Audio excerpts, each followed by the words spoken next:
Bagaimana kabar kalian hari ini? Pasti luar biasa. Dan Ibu berharap kalian selalu dalam keadaan sehat.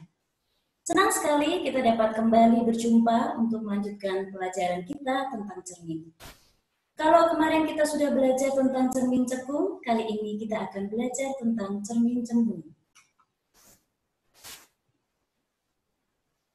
Nah, tujuan pembelajaran kita kali ini diharapkan kalian dapat menjelaskan dan menggambarkan pembentukan bayangan pada cermin cembung, serta menjelaskan sifat-sifat bayangan yang terbentuk pada cermin cembung. Nah, Ibu sudah membawa sebuah sendok.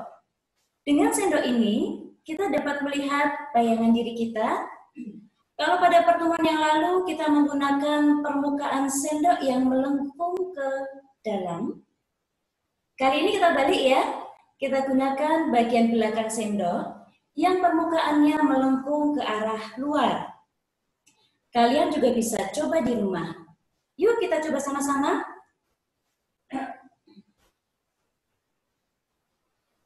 Nah, bagaimana bayangan yang terbentuk? Iya betul, bayangan yang terbentuk adalah tegak dan ukurannya lebih kecil. Nah, sendok ini merupakan salah satu contoh dari cermin cembung untuk bagian permukaan belakang yang melengkung ke arah luar. Nah, sekarang coba kalian berikan contoh-contoh yang lainnya. Iya betul, spion motor, spion mobil, itu juga merupakan contoh dari cermin cembung. Selain itu juga ada cermin di pertigaan atau perempatan jalan-jalan. Nah, mengapa bisa demikian? Untuk mengetahui jawabannya, yuk kita pelajari bersama. Apa yang dimaksud dengan cermin cembung?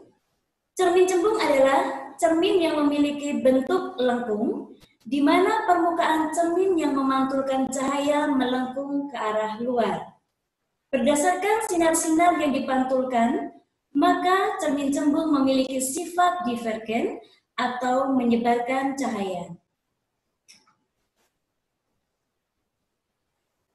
Untuk dapat menggambarkan pembentukan bayangan pada cermin cembung, terlebih dahulu kita harus mengetahui bagian-bagian dan letak ruang dari cermin cembung. Bagian-bagian pada cermin cembung sama seperti bagian-bagian pada cermin cekung. Masih ingatkah kalian bagian-bagian cermin cekung? Ya, ada pusat kelengkungan cermin, yang merupakan titik pusat pola yang diiris menjadi cermin dan disimbolkan dengan M. Vertex merupakan titik di permukaan cermin di mana sumbu utama bertemu dengan cermin dan disimbolkan dengan O. Titik api atau fokus, titik bertemunya sinar-sinar pantul yang datangnya sejajar dengan sumbu utama dan disimbolkan dengan huruf F. Jari-jari kelengkungan cermin, yaitu jarak dari vertex atau O ke pusat kelengkungan cermin atau M, disimbolkan dengan R. Jarak fokus, jarak dari vertex ke titik api, disimbolkan dengan F. Sehingga jari-jari kelengkungan cermin sama dengan 2 kali jarak fokus. Bagaimana dengan letak ruang pada cermin cembung? Sama seperti cermin cekung, dalam cermin cembung juga terdapat 4 ruang. Ruang 1, 2, dan 3 pada cermin cembung terletak di belakang cermin, sehingga fokus bernilai negatif. Ruang 1 terletak di antara titik pusat atau O dengan fokus atau F. Ruang 2 terletak di antara fokus atau F dengan jari-jari pusat kelengkungan atau M. Ruang 3 terletak di antara jari-jari pusat kelengkungan atau M sampai tak terhingga. Sedangkan ruang 4 terletak di depan cermin.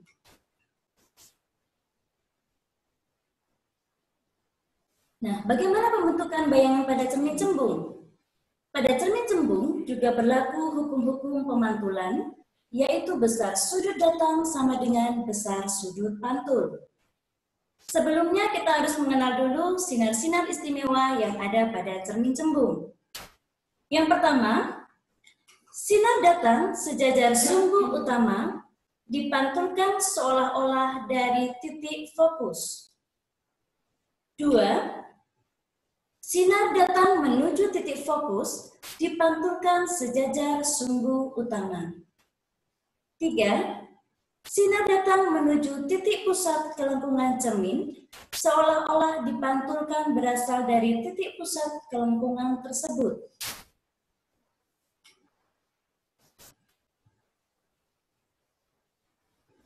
Untuk melukis bayangan pada cermin cembung, dibutuhkan minimal 2 buah sinar istimewa. Mari kita mencoba melukis bayangan pada cermin cembung. Apa saja yang kita butuhkan? Kalian bisa siapkan jangka, kemudian penggaris, dan alat tulis. Yuk kita coba. Oke, sudah siap dengan peralatannya? Ada jangka, kemudian penggaris, alat tulis, dan buku tulis. Oke, langkah pertama, kalian buat sumbu utama sepanjang kurang lebih 15 cm. Kemudian kalian tentukan satu titik sebagai titik vertex, ya. Kemudian kalian beri simbol O. Setelah itu kalian tentukan untuk pusat kelengkungan cermin.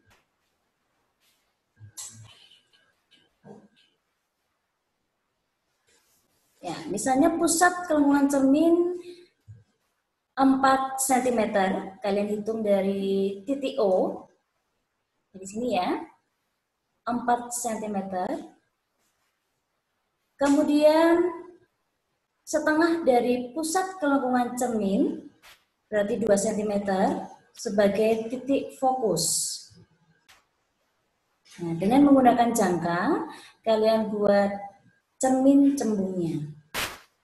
Seperti ini. Oke. Sudah? Kalau sudah, kita akan menggambarkan bendanya. Kita letakkan benda di depan cermin cembung.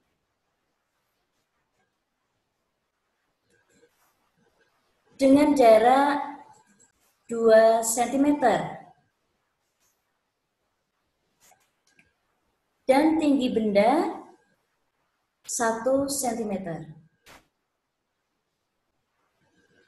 Kalian bisa gambarkan benda berupa garis dengan anak panah menghadap ke atas. Baik, kalau sudah, kita akan lukiskan sinar-sinar istimewa. Sinar yang pertama, ya seperti ini. Sinar datang sejajar sumbu utama, jadi melalui ujung benda. Setelah mengenai cermin, dia akan dipantulkan, seolah-olah pemantulannya ini berasal dari titik fokus. Ya, Ibu ulangi ya. Sinar datang sejajar sumbu utama. Setelah mengenai cermin, sinar itu akan dipantulkan seolah-olah berasal dari titik fokus. Nah, untuk membentuk bayangan kita butuh minimal 2 sinar istimewa. Kita tambahkan 1 sinar lagi. Ya. Sinar yang kedua, sinar datang menuju titik fokus. Ketika mengenai cermin, dia akan dipantulkan sejajar sumbu utama. Nah, perpotongan sinar pantul, ya, perpotongan perpanjangan sinar pantul yang terletak di belakang cermin. Nah, disinilah letak bayangan yang terbentuk. Jadi kalau kita lihat, ketika benda itu berada 2 cm di depan cermin cembung, ternyata bayangan yang terbentuk adalah 1 cm di belakang cermin cembung. Kalian bisa lihat ukuran benda dan ukuran bayangan. ternyata ukuran bayangan lebih kecil daripada ukuran benda. Dan jarak bayangan lebih dekat daripada jarak benda dengan cermin. Dan benda bersifat maya karena terletak di belakang cermin. Nah, bagaimana kalau benda ini kita letakkan menjauhi cermin cembung?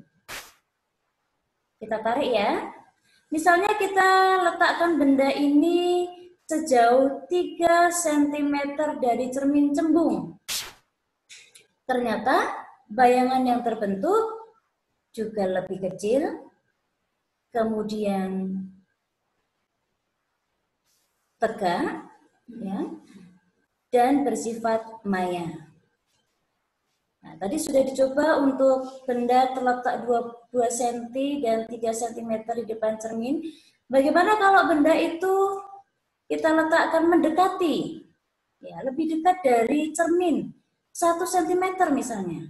Nah, seperti ini. Ternyata bayangan yang terbentuk juga sama. Dia lebih kecil, kemudian tegak, dan bersifat maya. Ya.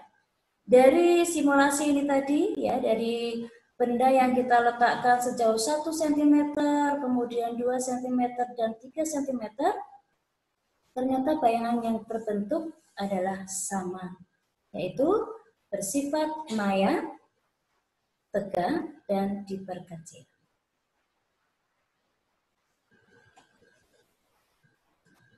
Dari percobaan yang kita lakukan tadi, bagaimana sifat bayangan yang terbentuk pada cermin cembung?